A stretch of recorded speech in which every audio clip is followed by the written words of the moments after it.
Good afternoon. My name is PJ, and joining me today is Caitlin and Andrew, and they are unemployment benefit experts at the Oregon Employment Department. We will talk about how the Oregon Employment Department is partnering with WorkSource Oregon to help you find jobs in this job seeker market and return to the workforce. After our presentation, we will take as many of your questions as we can in the time we have left. If any of you would like to have this webinar simultaneously interpreted, please follow the instructions on the slide, and I will show my screen.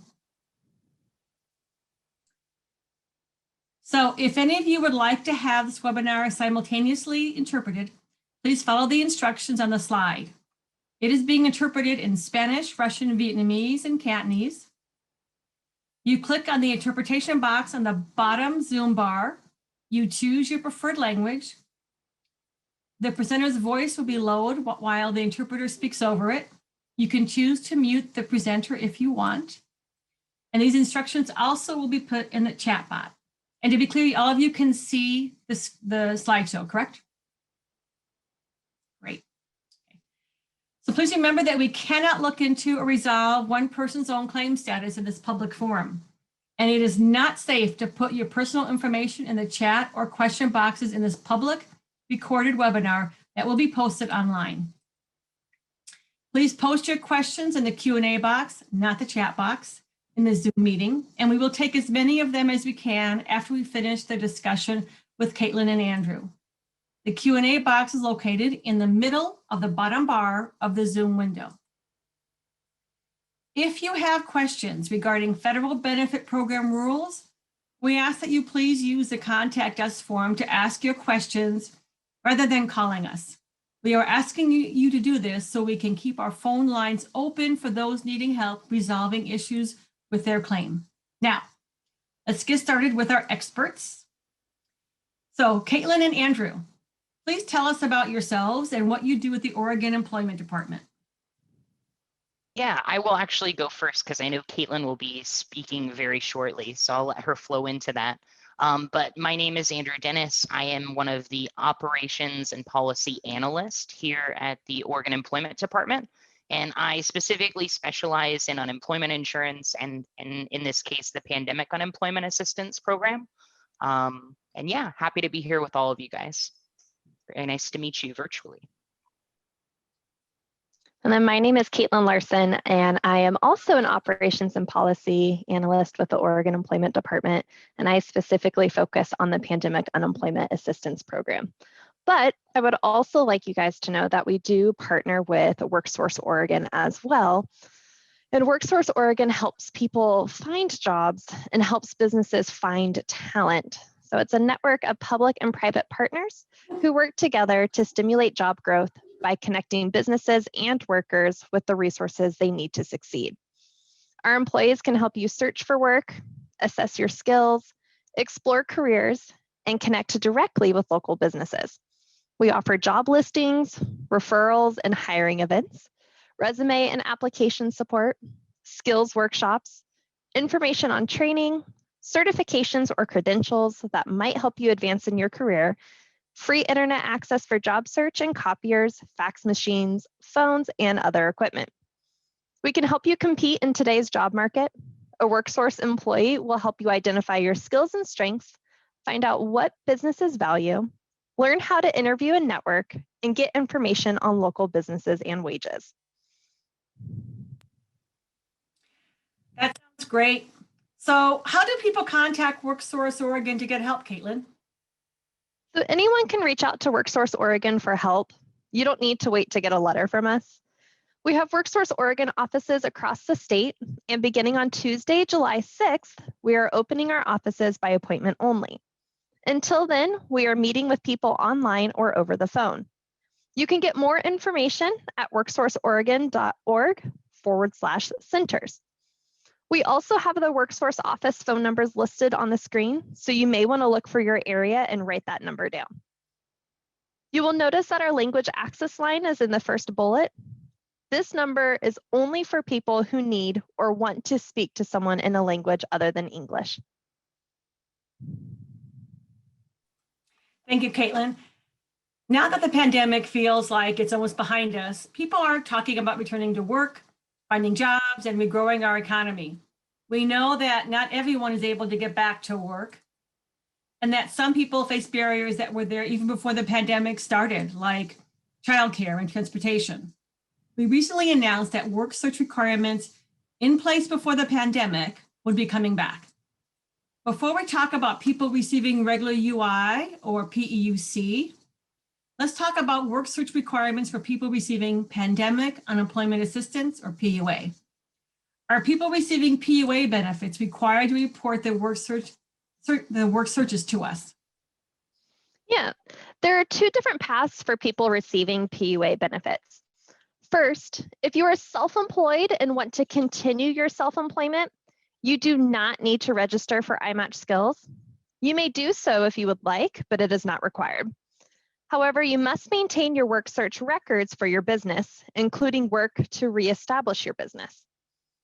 Second, if you are self-employed and are now looking for work as an employee, or you are the employee of someone else, you will have to follow the same requirements as people receiving regular unemployment insurance. That means that you must register for iMatchSkills and you must keep track of your work search efforts. You'll be required to provide records to the Oregon Employment Department if we request them. Everyone receiving PUA will see a new question regarding your work search activities on the PUA weekly certification. This question will ask if you are actively seeking work for the week you are claiming. Everyone on PUA must meet work search requirements starting the week of July 25th of 2021 through Saturday, July 31st of 2021 to continue receiving benefits. If you do not seek work as required, or you cannot provide proof of your work search when requested, your claim will be denied and your benefits will stop. Financial penalties may result if you provide false or misleading information on purpose.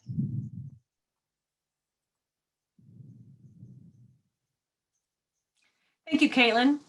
Now, how will people receiving regular unemployment insurance benefits or UI or PEUC benefits know when they need to have to complete these steps? So let's start with step one, the iMatchSkills requirement. We are sending notices to everyone who has received regular UI or PEUC benefits going back to the beginning of this year. Here's a point I want to highlight. Some people have already begun working again. They are not receiving benefits, so they do not need to register. Out of an abundance of caution, we wanted to make sure they knew what was happening now with benefits. Again, if someone is working and not claiming benefits, they can disregard our return to work notices. The notices will be sent to you in the mail, and they will include a deadline for when you must register in the iMatchSkills and when your work search activities must be reported to us or your benefits will stop. Please make sure we have your current address so you don't miss these important deadlines. The deadlines to register in iMatchSkills and have a welcome conversation will vary. We're mailing these notices out on a rolling basis from now through early July to make sure that everyone doesn't try to reach out for help at the same time. You will get a letter with your specific deadline for registering in iMatchSkills and having the welcome conversation. Now let's move on to the deadline.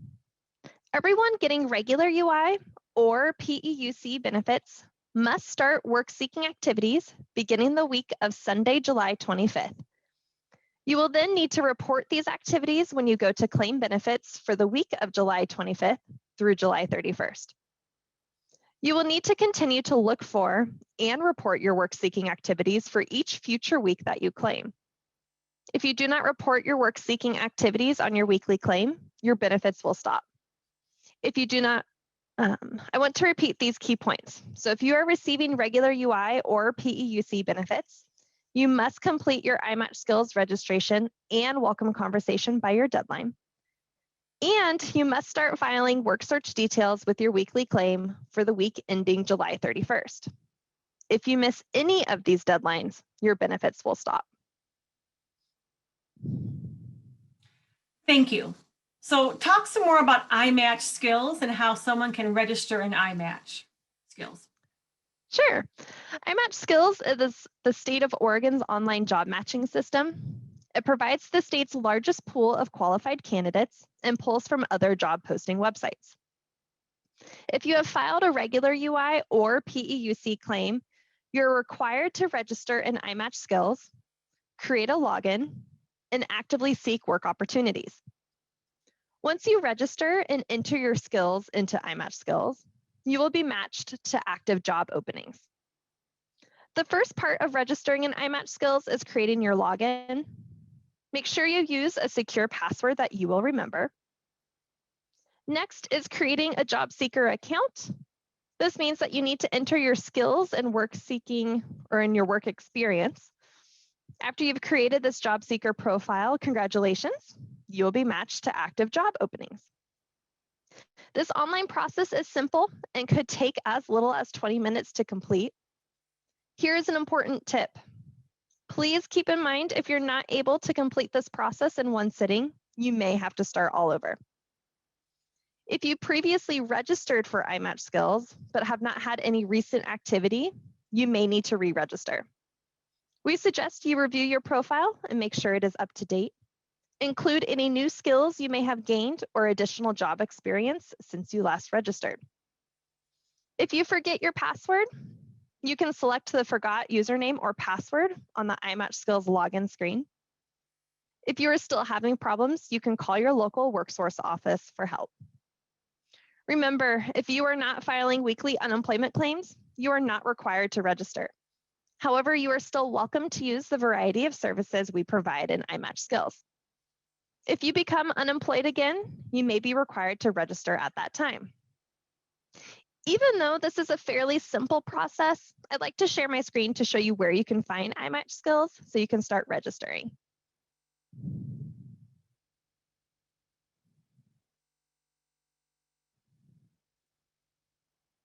So the first thing that you would want to do is go to the website, which is oregon.gov/employ. From there, you will go to the unemployment section, and right below that, there's an option to select iMatchSkills register/login. You would select this button, and it will take you to our iMatchSkills page. From there, you would select job seekers.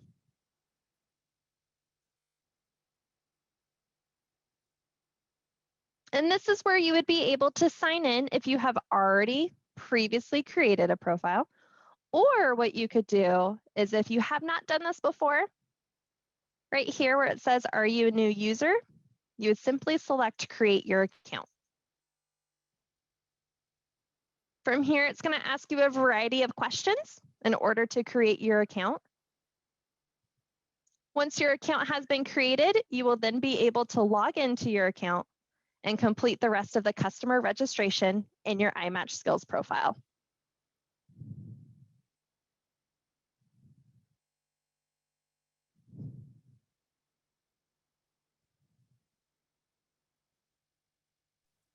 Thank you, Caitlin. Okay, so we'll move on now. What work-seeking information will I need to report when I file a claim for benefits? So as I mentioned earlier, to continue receiving unemployment insurance benefits, you must do the following. First, register and complete a job seeker account in iMatchSkills.org. We just went over that. Second, report work-seeking activities on your weekly unemployment claims. A key piece of your reemployment includes contacting employers who are looking to hire people with your experience, training, and skills. Work-seeking activities simply means that you are intentionally looking for work. Job-seeking or work-seeking activities include making direct contact with an employer, such as submitting a resume for an open position, or calling the employers if they welcome calls from potential applicants. Attending job placement meetings or workshops, including WorkSource Oregon sponsored activities. Networking, updating your resume, reviewing job placement websites or newspapers without responding to a job posting. It's important to remember that you must complete at least 5 work-seeking activities for each week you claim benefits. At least 2 of the 5 work-seeking activities must be direct contact with employers. This means contacting them in person, by phone, by mail, or electronically to inquire or apply for jobs that they have available. Please be aware that unless you are otherwise advised in writing by an employment department representative, you must continue seeking work each week that you claim benefits, even if you're working part-time.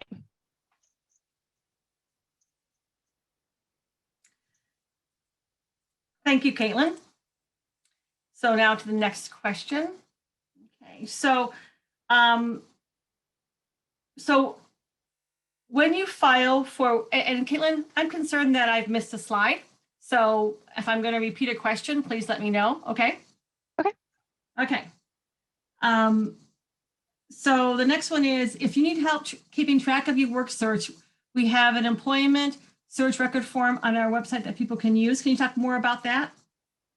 Yeah, absolutely. So let me share my screen so I can show you what we're referring to here.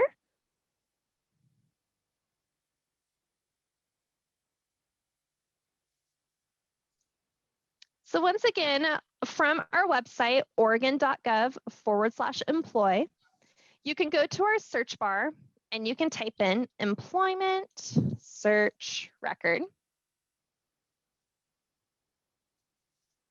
It will then be the first document that comes up. So we're going to select this.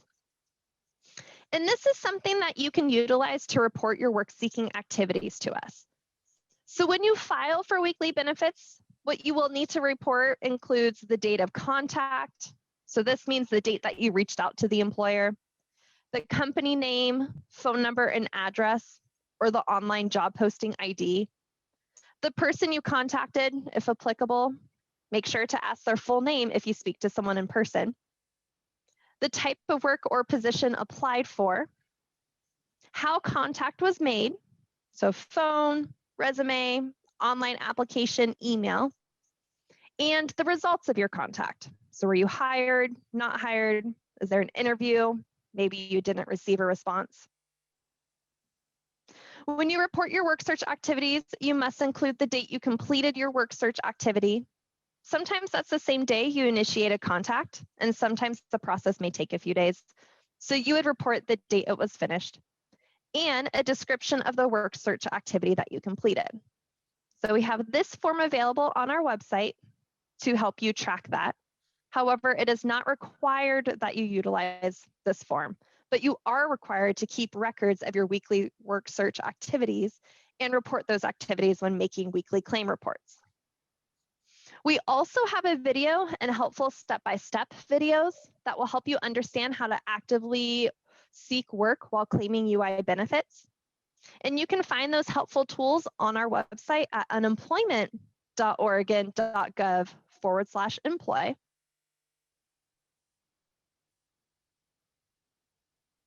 From here, what we can do is scroll down. So on the left-hand side, underneath Apply, we can select step-by-step application guides and videos.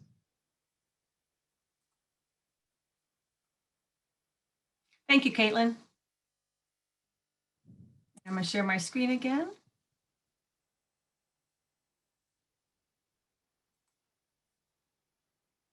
Okay.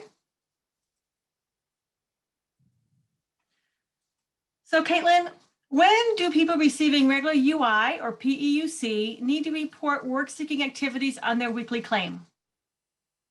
So the first week you are required to report your work-seeking activities on your weekly claim to continue receiving benefits is going to be for the period of Sunday, July 5th of 2021 through Saturday, July 31st of 2021. Remember, if you do not report your work-seeking activities, your benefits will stop. Caitlin, what about part-time workers? Do they have the same work search requirements as those who lost full-time work? Yes. So if you're working part-time and filing for unemployment benefits, you are required to actively seek work to stay eligible for benefits. You will also be required to register in iMatchSkills. Thank you, Caitlin. Now, what if someone wants to participate in OED's training or self-employment program? Do the work search requirements apply to them? So first, I will tell you about the Training Unemployment Insurance or TUI program. If you are a dislocated worker in the TUI program, work search requirements do not apply to you. You may be eligible for TUI if you are receiving regular UI, Pandemic Emergency Unemployment Compensation or PEUC, or Pandemic Unemployment Assistance, PUA. A dislocated worker is someone who the employment department identifies as unlikely to return to their previous industry or occupation. You may become dislocated due to an economic shutdown or economic downturn, mergers and acquisitions, or company closings. For example, if you are an assembly line worker at a factory that closed due to technological advancements, you would be unlikely to return to that occupation. The program does not pay for the training, but it does remove the work search requirements from your weekly claims while you attend school full-time. You may apply for TUI, and you can find the TUI application on oregon.gov/employ and enter TUI in the search bar. You must submit the application to the Oregon Employment Department within 90 days from when you were laid off from your job. You can also find that application on the forms page of our website. The TUI program allows you to waive the work search requirements while you attend school and receive your regular UI benefits. Dislocated workers receive up to 26 weeks of regular unemployment insurance benefits, plus any federal or state extensions that may be available. You can also read our TUI FAQ on our website, where you will find more information about TUI as well as the application. The website again is oregon.gov/employ, where you will enter TUI in the search bar. If you have questions about the TUI program, you can call 800-436-6191 and select option 1. Or like I said, you can go to our TUI program on our website and find the application form. Now I will move on to the Self-Employment Assistance or SEA program.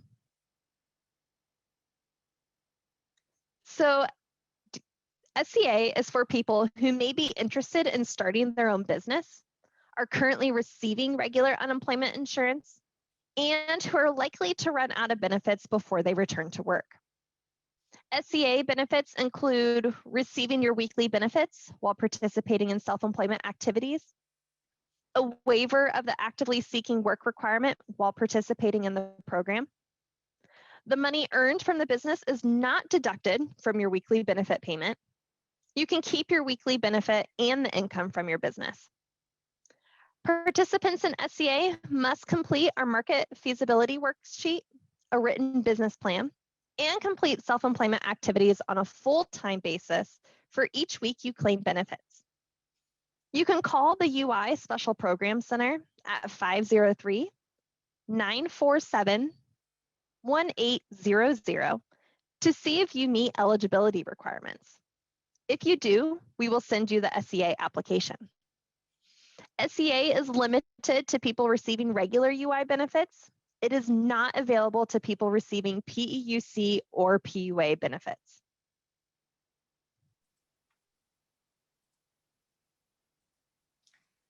Now we're going to transition into common questions that people may have about returning to work. What if someone receiving benefits cannot work because they or a family member are too medically fragile to work? So your health and the health of the family member you're caring for is very important. Your doctor may put limits on the type of work that you look for, and your overall availability to work may be restricted. However, these restrictions do not impact the requirement to look for work and document those activities. You are still required to look for work that you are willing and able to do, and to report your work search activities for each week that you file a claim. You should have recent training or experience in the type of work that you are looking for. So for example, say your doctor advised you to avoid close contact with the public, and you were a server at a busy restaurant in your last job. But before that, you worked in an office. You may be able to look for office work that offers remote options since you have some history of office work. Can employers require workers to get vaccinated? And how does it impact unemployment insurance benefits? We are following Oregon and federal laws regarding vaccines required for employment.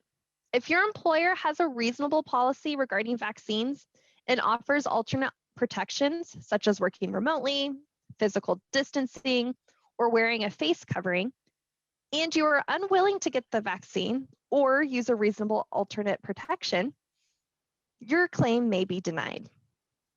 You cannot turn down suitable work because the employer requires a vaccine or other alternative form of protection from COVID-19, such as working remotely or wearing a face covering. If you do turn down work in such situations, your claim may be denied. Thank you. So what if I prefer to have my child go to school remotely because I'm afraid of COVID? Am I still eligible for benefits? So you must meet WorkSearch requirements and you must be available to work at least one shift if there are 2 shifts offered, or be available to work 2 shifts if there are 3 shifts offered. Otherwise, you must do part-time work. What if someone wants to work from home from now on? So telework or remote work refers to the location and the way the work is done. It is not an occupation, but the pandemic resulted in many employers offering or extending telework opportunities for employees. Many occupations cannot telework, a grocery clerk, for example, and claimants must remain available to work through their labor market.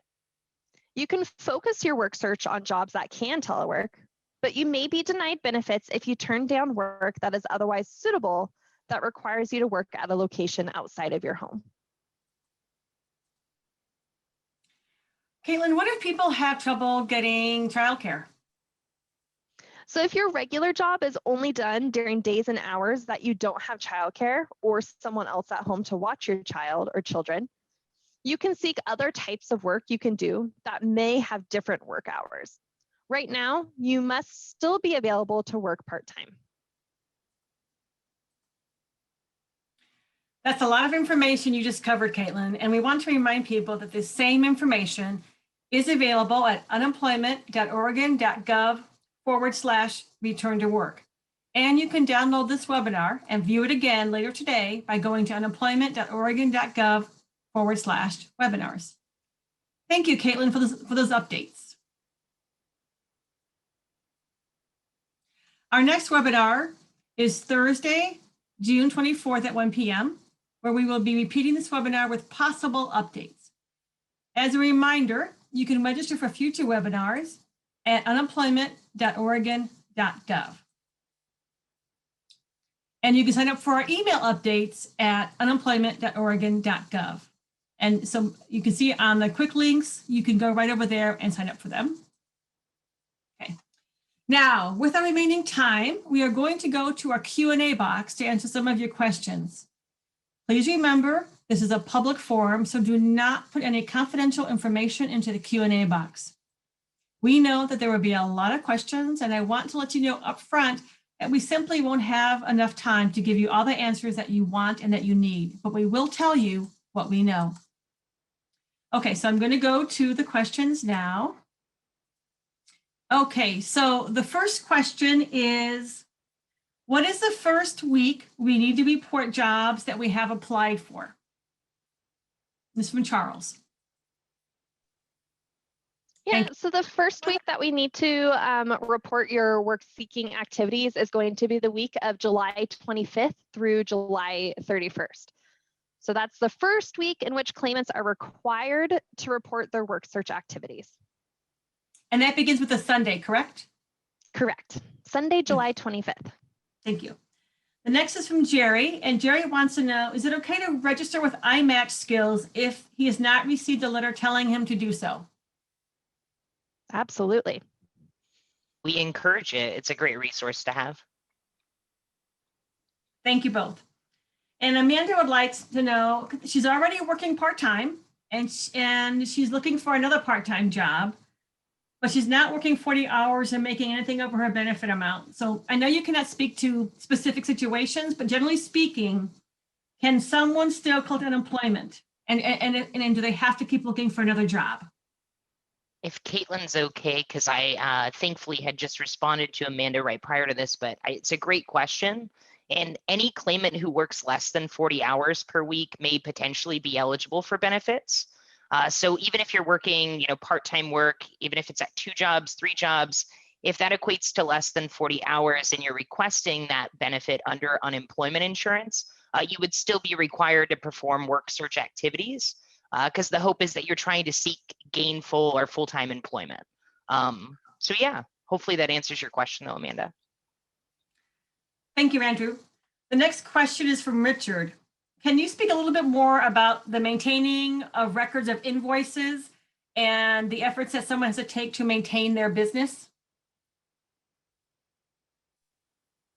You want to take that one, Caitlin? You highlighted it pretty well and I appreciate it. Yeah, so I'm looking at the question too, and it looks like it might be a lot. So let us know if we don't answer all of it. But speaking more to maintaining records of invoices and efforts necessary to maintain your business. So if you are self-employed and you are working to reestablish your business, you have to devote at least 40 hours a week to working on your business or working on reestablishing your business. So when it comes to your work-seeking activities, some things that you might be reporting if requested would be the records of those invoices or records of your efforts that you have made to either try and maintain your business or efforts that you have made to try and reopen your business. And that is specifically going to be for PUA claimants. So if you are on regular UI, this will not apply to you, or if you are on PEUC, this will not apply to you. But if you are receiving PUA benefits, you are self-employed and you are working to reopen your business or reestablish your business, then your work-seeking activities will look a little bit different. Thank you. So Denise would like to know, if someone's on a layoff status with their employer, do they have to do work searches and do they have to register with iMatchSkills and WorkSource?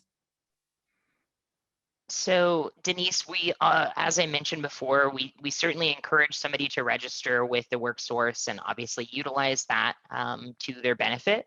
And when you say like on a layoff status, we do have guidelines in place for what is considered to be temporarily unemployed. But there must not be more than 4 weeks between the week that you became temporarily unemployed and the week that you're returning to work. So a lot of people, again, were maybe temporarily laid off before the pandemic, sometime last year, and they might be returning here in August or so. But the time frame between that is greater than 4 weeks. So in that case, you would be required to seek work if, again, that temporary layoff is greater than 4 weeks from the last time you worked and when you're anticipating to go back to work full-time with that employer.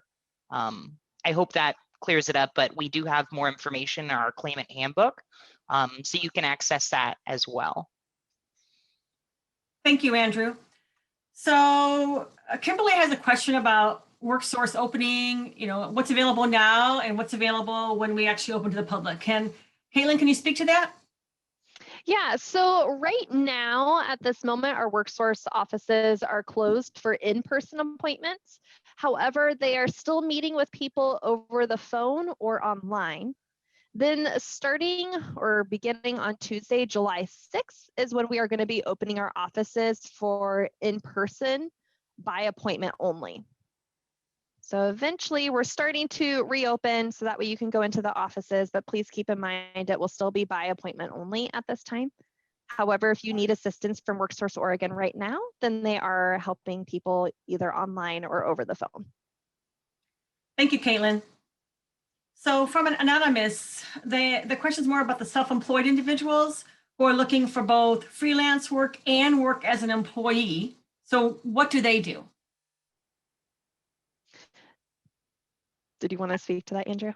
I was going to say, I think it's a phenomenal situation and I appreciate the person that submitted it. It sounds like you as a self-employed individual are really just trying any way, shape or form to get back to work. So as Caitlin's mentioned, like clearly as a self-employed individual, devoting that 40 hours to establishing or maintaining your business is sufficient. But I mean, again, I encourage anybody that wants to seek out work as an employee and go back into that realm. And so performing those other work search activities is completely sufficient. And I think you're headed in the right direction. Thank you, Andrew. So Karen no longer lives in Oregon and wants to know if someone's moved out of state, do they have to register at WorkSource Oregon or WorkSource Arizona? And how is Oregon informed? And I'll give that to I can take it. Caitlin. Yeah, so claimants who are currently residing out of state, we are encouraging them to connect with the WorkSource office, or it might not be titled WorkSource, it might have a different name, or the equivalent resource in the state in which they reside. So the requirements are going to be the same as to what was required prior to the pandemic. If you live in a state in which the resource is not available, documentation stating that is sufficient. Then, in terms of notifying Oregon, if you'd like to send in proof of your out-of-state registration, you can send in items such as a screenshot of you logged in online, or emails confirming your registration, or even letters documenting that you are registered. Thank you. So now the next question is from Ashley, and this is about people who are teaching whose children are learning at home virtually. Wants to know what to do, because if childcare is not available until school opens in September. I think Caitlin highlighted this really well. I know that it's very difficult right now to kind of accommodate to childcare and the work search requirements. If, again, the work that you typically do is during a time frame in which you're just not available because of that childcare, right now we're just asking that people be available for some type of part-time work. So if there is work that you can do or that you have experience in that's available during other parts of the day, please seek that out. But I just want to clarify that childcare is seen as an aspect of somebody being like available for work. And in this case, our webinar is mainly focused on like your ability to actively seek work. So again, just seeking work in which you are potentially available for, even if it's part-time right now, seems to be sufficient. So again, I hope that answers your question, Ashley, and we should have more guidance regarding those that have to deal with childcare right now coming out shortly. So we have a question from Anonymous, Caitlin, and they're concerned, what if they didn't get a letter in the mail? What's a deadline to create an iMatchSkills account? And do they have to really wait for a deadline? So no, you don't have to wait to receive the letter. You don't have to wait for your deadline. If you would like to register in iMatchSkills, we definitely encourage you to do so you can utilize all the resources available. There will be a continual letter campaigns regarding the iMatchSkills registration requirement. However, if you haven't received that letter, or if you're concerned, or if you want to just get ahead, we do recommend signing up at your earliest convenience, as it really is a great resource. Thank you. Craig is concerned about if he's looking for work, but he doesn't have any contacts. So what about that type of situation? So I think it's dependent on, again, the type of work that you're doing. I know being self-employed, it can be difficult to, again, gain business. The fact that you're trying to attempt and or engage with, again, population, whether it be via social media advertising, email communication, campaigns like that, that's great efforts in showing that you're trying and attempting.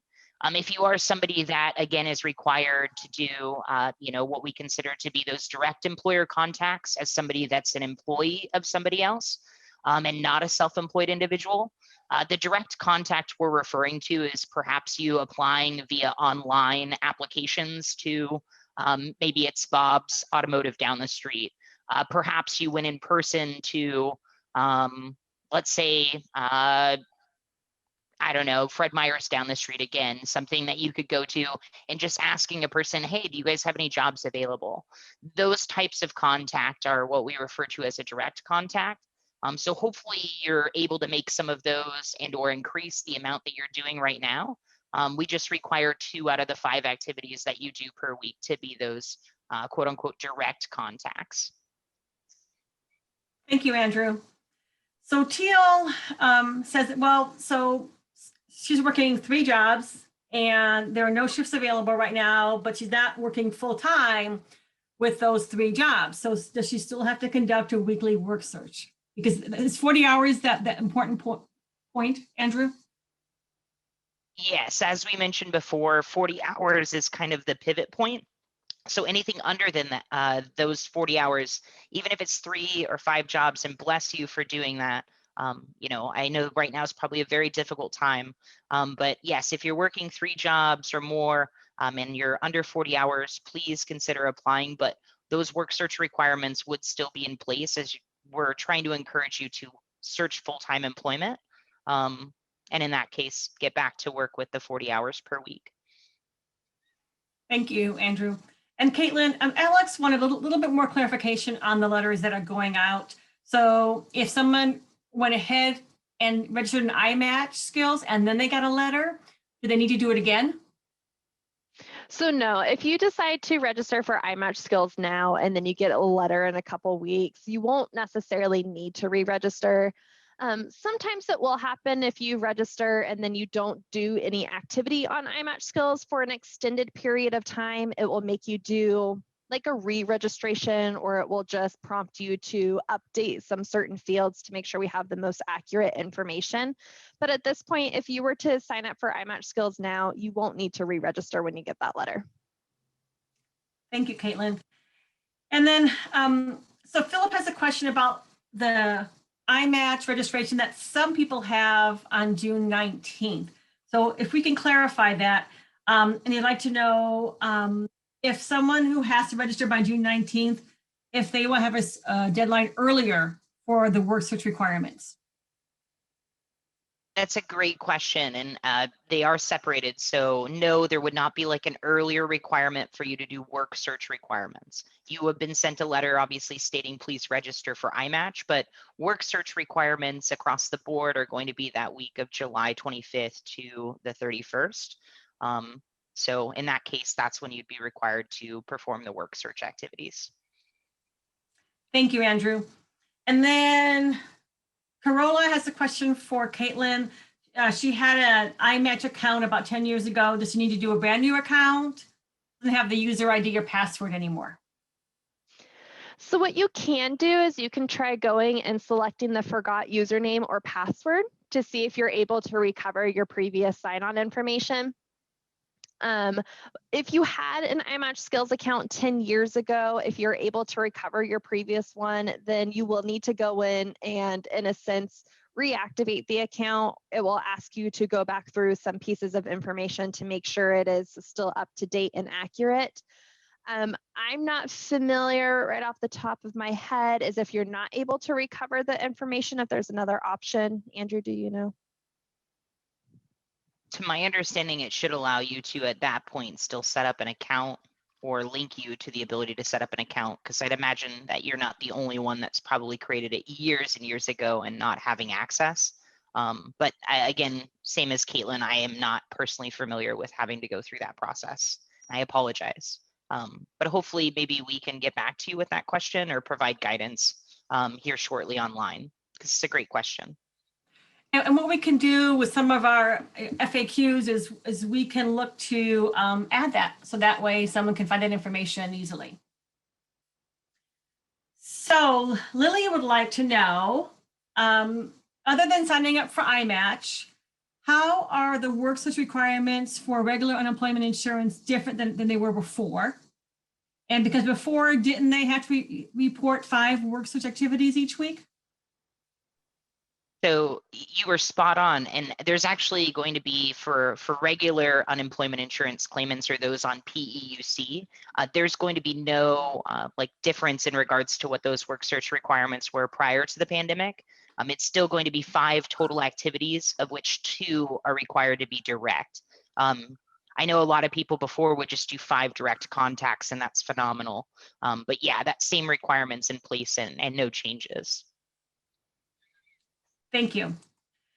So what if someone interviews with a potential employer and they offer them a job, but you realize it's really not a good fit and you turn it down? Is that person still eligible for unemployment benefits? Potentially.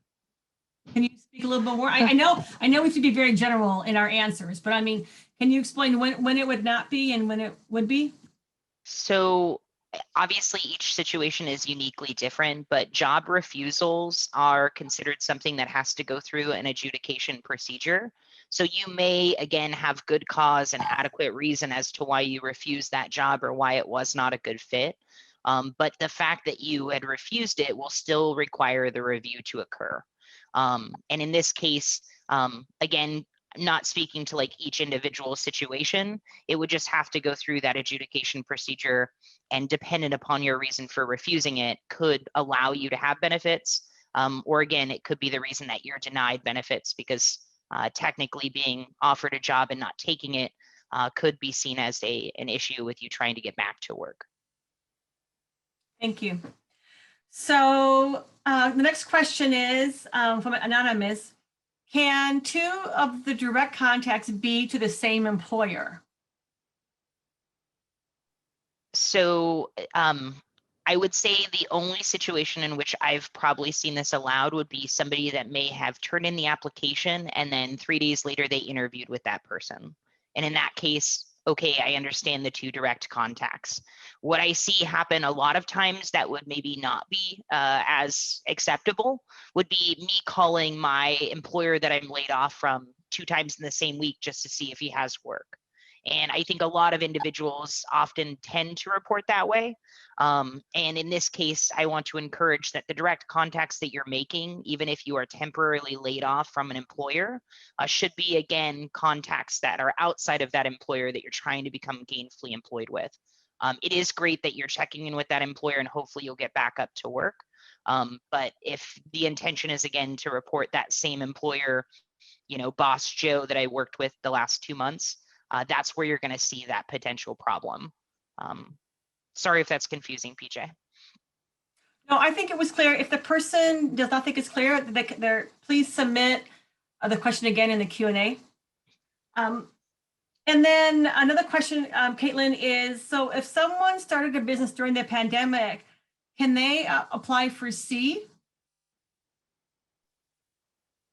So for the SEA program, it's going to also depend on what type of unemployment insurance program that you're on. So there is going to be a difference if you're receiving regular unemployment insurance compared to if you're receiving like PUA, for example. So if you're receiving PUA benefits, you would not be eligible to participate in the SEA program.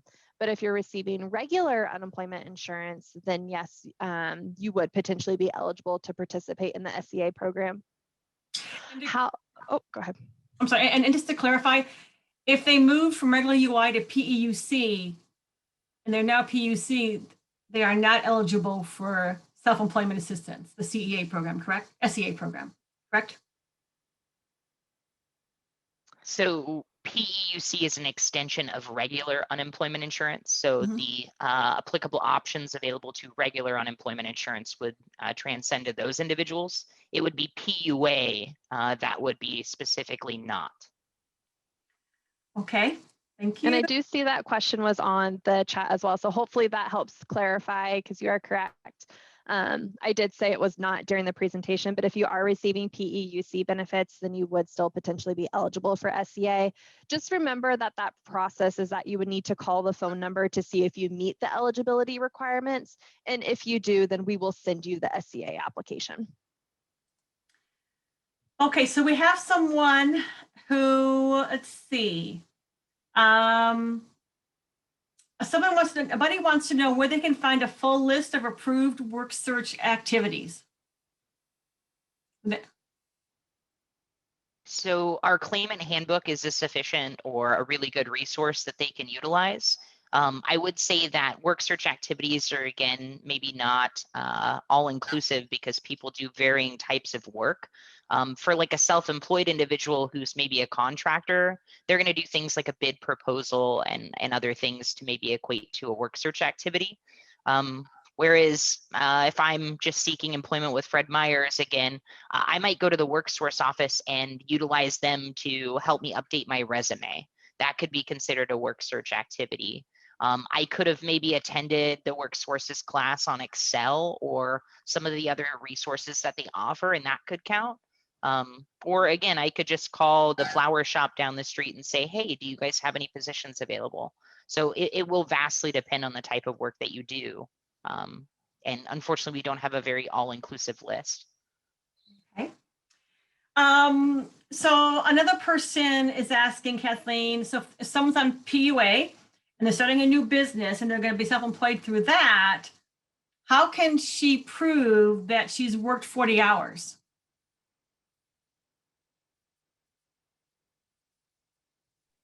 And that to Caitlin.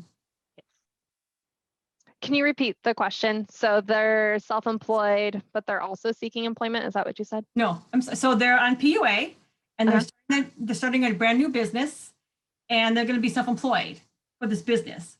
And she wants to know, how can she show proof that she's working 40 hours a week on her own business? So I'm not super confident with this answer. So Andrew, if you have a better one, I'll let you do that. Because what I'm unsure about is the fact that you're receiving PUA, but you're now trying to get into self-employment. So I'm not sure if that's looked at a little bit differently. Andrew, do you know? So what I would mention is a lot of the individuals that are on PUA, your requirements are going to be more so directed towards when you started PUA, what were you doing? So like in this case, if I was self-employed at the start of my PUA, or I was about to start my business and that was what was impacted at the moment that I became PUA, applicant, that's what I'm going to direct my work search activities towards. I think Caitlin's confusion stems from those that maybe are just now deciding last week that they want to be self-employed, because again, that's just what they want to pursue at this moment, and that's great. But if you are an individual that primarily started the pandemic unemployment assistance as somebody that was working as an employee of, a company and not somebody that was self-employed, this is where you're going to want to be doing the work search activities that are directed towards that type of person. Again, it's great that you're trying to seek out self-employment, and I commend you on that. But I know a lot of individuals are maybe just now deciding that they're wanting to seek that out. And that would be something that is more the self-employment assistance program that Caitlin talked about. That program is for individuals that are wanting to try and become self-employed. And so we've established certain eligibility requirements, and or there's self-employment classes that you go to that are provided by the Small Business Administration and other things that are a part of that. Again, sorry for the long-winded answer, but it sounds like you may be somebody that wasn't previously self-employed that's trying to now become or start your business. And so if that's the case, I would say, devoting your efforts towards the prior experience that you had, performing those work search requirements accordingly. And again, if you want to seek and start self-employment, my hope is that you can utilize things like the self-employment assistance after the pandemic unemployment assistance and things like that is no longer. And so the next question wants to know about the phone numbers for WorkSource Oregon, and we will post those at the end of the webinar. We have about a minute left, but we will go over and answer a few more questions. So someone has questions about, Charles, when they are reporting in their work search, do they have to check a box that says that they're going to return to work with their employer? So I believe he's asking, like, is the PUA updates to the weekly certification going to be similar to the regular unemployment insurance, where there's a box that says you are temporarily laid off from your employer, and in that case, alleviating you from the work search requirements? It is my understanding that that option would be available, because clearly if you're somebody that is only temporarily laid off and you have a specific return to work date within 4 weeks, then that alleviates you from having to pursue those options. But that question, and we're actually currently working on what that weekly certification question will look like on your guys's application right now. Okay. So Anonymous would like to know, should self-employed people who are looking for both freelance work and work as an employee sign up for iMatchSkills and update the work search information every week? Or should they just keep records of how they're looking for freelance work?